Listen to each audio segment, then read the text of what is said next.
So Imani's mother is my first cousin, and she has a dad. He's a basketball coach as well, girls basketball in DeKalb County. Five brothers and sisters. She's the oldest, Okay. and it's kind of hard on the family because she was basically the one who kind of helped and was like a second mother to all the other kids. And five brothers, five sisters? No, Or, no, no, oh, five total. Okay, Yeah, five total. yeah. Perfect. Perfect. When you get this news, sort of, what do you know so far? What was your initial reaction when you heard it? And Yeah, so, of course, initial reaction was shock um, because this is a type of thing that doesn't happen and doesn't have to happen. Imani was an active athlete in basketball and track, so, she had a clean bill of health. She didn't have any health problems, so to hear that she passed out and then ultimately, died as a result of heat stroke, basically, was a big shock to the family. So far, what we know is that the coach had the team on the track conditioning. It was the first day of conditioning for the basketball season, which is an issue because basketball season doesn't start until November. But she had them on the track conditioning, on Tuesday on what is on record as the hottest day of 2019, and at the hottest time on the hottest day of 2019. On the news, I saw, just getting dressed for work, that there was a heat advisory. People should not be outside for longer than 20 minutes at a time. If you have dogs, bring your dogs in. And so for her to be out there in that heat was very, very problematic. and he said the coach had them out there. I know for the state sort of involuntary and out of season practices, that makes a difference for him whether there's an adult supervising present.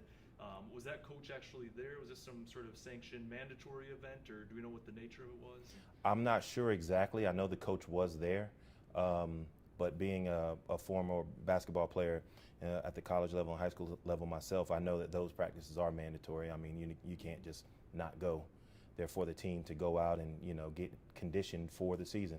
So I'm not sure exactly what the coach told them, Okay. but yeah, she had to be there. That's our understanding. And have you guys gathered anything on your end? I know, as you mentioned, basketball season itself doesn't start till November. I think the state association on their website, we saw for this current year, they list the first allowable date for an official basketball practice as, I think it's October 21st or something. Do we have any feeling that maybe this was an illegal school activity, or do we believe it was legal? I don't know if we could classify it as legal or illegal. All right. Maybe condoned or. Yes, the school did condone it. We know the school knew that they were practicing. We don't know necessarily what the school knew about where they were practicing, how long they were practicing, that kind of thing, right? But it's our understanding that the school did know that they were practicing, and also that there was an email sent to Clayton County schools telling all of the athletic directors and coaches that they needed to make sure that it wasn't too hot for the students to be outside. Okay. And do we have any idea if it put any? I know some school districts or athletic associations, they'll sort of have a cutoff line. If it's this temperature and above, do nothing. Do we know if that was said in that email, or was it just described as too hot and sort of use your judgment? No, there's no judgment. Georgia High School Association rules set out when you can have students outside and when you can't, and how hot it can be and when it can't. And each school has basically a monitor that they are to look at to determine how hot it is.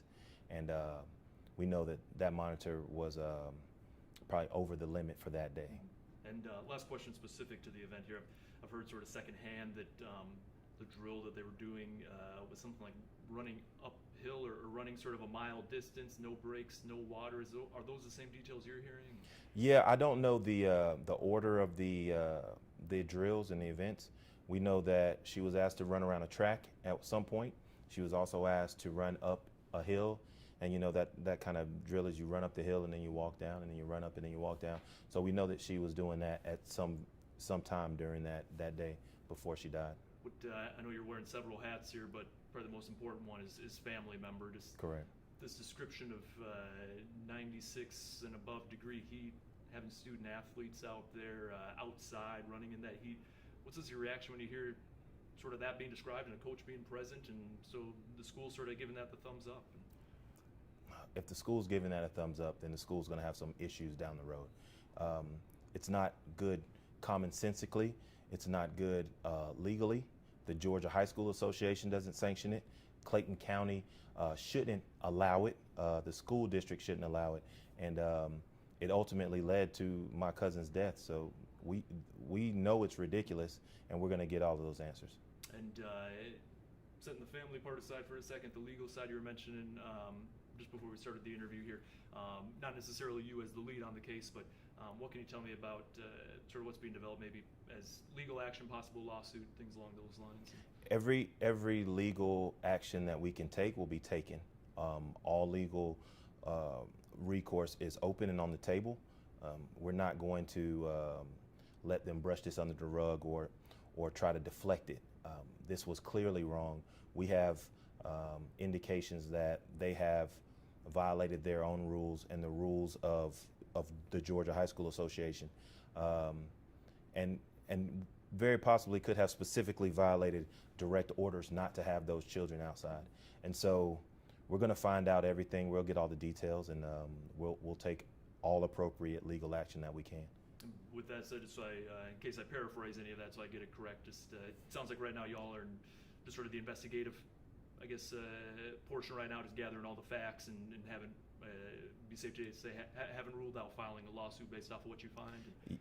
That's correct. And what I would say is what we have found so far, we are confident that they have, that they're in a position where we will most likely file a lawsuit. Okay. It's usually not that quick where we make that determination, but this one might move a little quicker because there's some horrible, I guess, violations and misses that happened in this thing. Gotcha. Yeah, some of the stuff we're seeing here reminds me, I know I talked to Chris Stewart's law firm. They had a 5-year-old that was at a day center a couple years back in UMass, and it seems similar to that, where there were sort of some checks and balances that may or may not have been followed, and I know that case came together rather quickly for him, so it seems maybe parallel to that one. Yeah, it's very similar. When there are kids involved, these things have happened before, and so what the Georgia High School Association has done with their rules, they've laid out specifically when these kids can be outside and when they can't. And then you layer on top of that, these are adults who should have common sense, and you get, kind of errors that will kill somebody. Then, it's not something that we can really let go. We have to push it because there are other people, there are kids all over the state, and they're going to be outside, and they have parents, and this could happen to them too. What I'm sure the answer is not good, but can you give me an idea of sort of what Imani's parents are saying right now, or how they're doing as they go through this? I mean, understandably, they are heartbroken. I have children, and so I can see in them that this has changed them, forever. This is their first child, and so your first child is always a little different from the rest of them. You carry that one with you, throughout your life, a little differently than you do the other ones. And so they are trying to keep it together because they have other kids, but it's been very hard for them, both of them. And so the family's here, and hopefully we can, help them out and help them through this time. What I know sometimes when families lose a kid, especially, it's always unexpected. Is there any assistance the family needs right now, or any help, or is it are they just asking for good thoughts and support right now? Yeah, not financially. No, it's not that type of thing. But we just ask that everyone keep the family in their thoughts and prayers, because this is a very troubling time for us. And what can you tell me about Imani? She was 11th grade. I know when I was in that position, I was starting to think about college and my future and trying to pull some things together. And do you know where she was headed, hopefully after high school? Yeah, so when you say you were trying to pull some things together, Imani already had her things together. She had at least 8 college credits already in the 11th grade, and starting the 11th grade. So she got these 9th, 10th grade. Mm-hmm. She was taking classes at Clayton State, in conjunction with her high school classes.